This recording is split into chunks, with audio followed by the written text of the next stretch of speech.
जय माता दी। जन्मे जी बोले, हे मुने, आपने सूर्यवंश तथा चंद्रवंश में उत्पन्न राजाओं का जो उत्तम कथाओं से अन्वित तथा अमृतमय चरित्र वर्णित किया है, उसे मैंने सुना। संपूर्ण मनवंतरों में जिस जिस स्थान पर तथा जिस जिस कर्म से एवं जिस जिस रूप से उन देवी जगदम्बा की पूजा की जाती है, मैं वह सुनना चाहता हूँ। सभी फल प्रदान करने वाली वे पूज्य देवेश्वरी जिस बीज मंत्र से जहाँ जहाँ और जिस रूप में पूजी जाती हैं, वह बताइए। साथ ही भगवती के विराट स्वरूप का वर्णन यथार्थ रूप से कीजिए। हे विप्रशे, जिस ध्यान से उन भगवती के सूक्ष्म स्वरूप में बुद्धि स्थिर हो जाए, वह सब मुझे बतलाइए, जिससे मैं कल्याण को प्राप्त हो जाऊं। व्यास जी बोले, हे राजन, सुनिए। अब मैं देवी की उत्तम आराधना के विषय में कह रहा हूँ, जिसे करने अथवा सुनने से भी मनुष्य इस लोक में कल्याण प्राप्त कर लेता है। इसी प्रकार पूर्व काल में नारद जी के द्वारा योगाचार्य के प्रवर्तक भगवान नारायण से पूछे जाने पर उन्होंने नारद जी से जो कहा था, वही मैं तुम्हें बता रहा हूँ। एक बार श्रीमान नारद जी इस पृथ्वी पर विचरण करते हुए नारायण के आश्रम पर पहुँचे और वहाँ निश्चिंत होकर बैठ गए। हे अनग, तत्पश्चात उन योगात्मा नारायण को प्रणाम करके ब्रह्मा जी के पुत्र नारद ने उनसे यही प्रश्न पूछा था जो आपने पूछा है। नारद जी बोले, हे देव, हे महादेव, हे पुराण पुरुषोत्तम, हे जगदाधार, हे सर्वज्ञ, हे श्लाघनीय, हे विपुल सद्गुणों से संपन्न, इस जगत को जो आदि तत्व है उसे आप यथेच्छ रूप से मुझे बताइए। यह जगत किससे उत्पन्न होता है, किससे इसकी रक्षा होती है, किसके द्वारा संहार होता है, किस समय सभी कर्मों का फल उदित होता है और किस ज्ञान के हो जाने पर इस मोहमयी माया का नाश हो जाता है।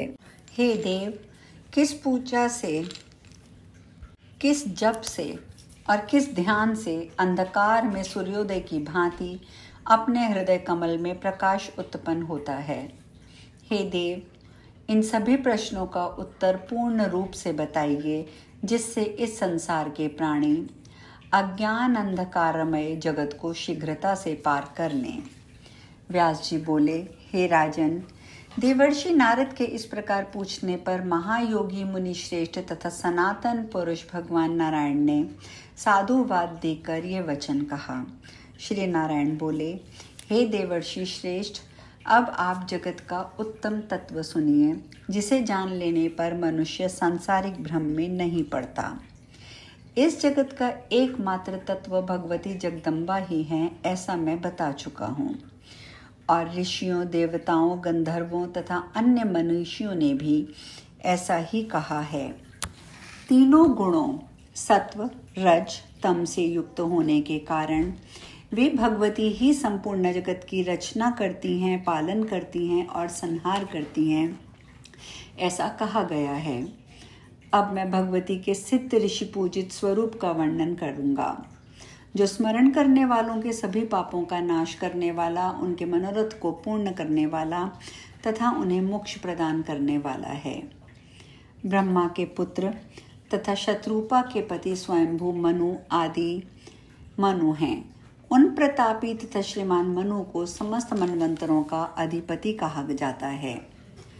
पूर्व काल में एक बार वे स्वयंभुव मनु अपने पुण्यात्मा पिता प्रजापति ब्रह्मा के पास भक्ति पूर्वक सेवा में संलग्न थे।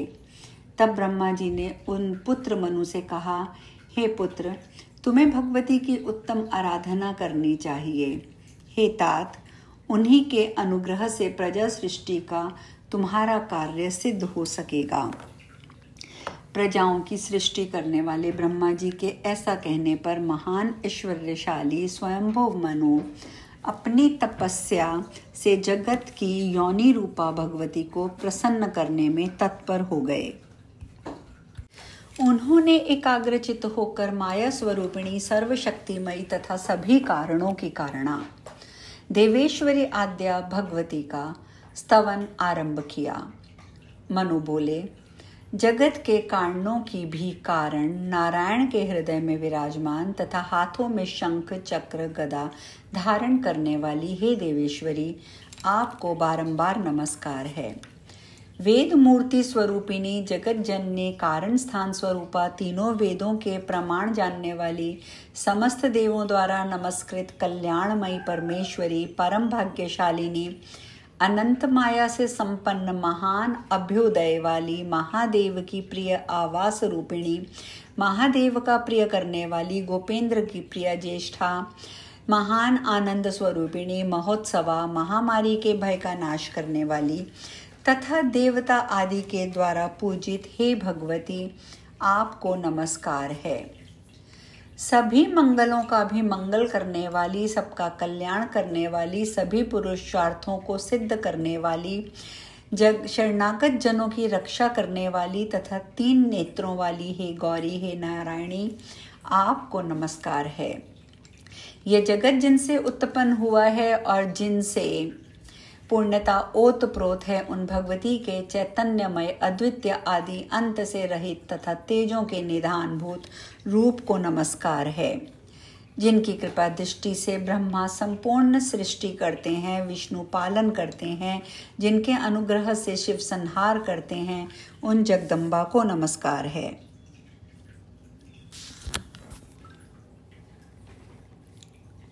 मधुकैटभ के भय द्वारा उत्पन्न किए गए भय से व्याकुल ब्रह्मा ने जिनकी स्तुति करके भयंकर दैत्य रूपी भवसागर से मुक्ति प्राप्त की थी, उन भगवती को नमस्कार है। आप ह्रीम, कीर्ति, स्मृति, कांति, कमला, गिरजा, सती, दाक्षायणी, वेदगर्भा, सिद्धिदात्री तथा अभया नाम से सर्वदा प्रसिद्ध हैं। हे देवी, मैं आपकी स्तुति करता हूँ, आपको नमस्कार है। आपकी पूजा करता हूँ, आपका जप करता हूँ, आपका ध्यान करता हूँ, आपकी भावना करता हूँ, आपका दर्शन करता हूँ तथा आपका चरित्र सुनता हूँ। आप मुझ पर प्रसन्न हो जाइए।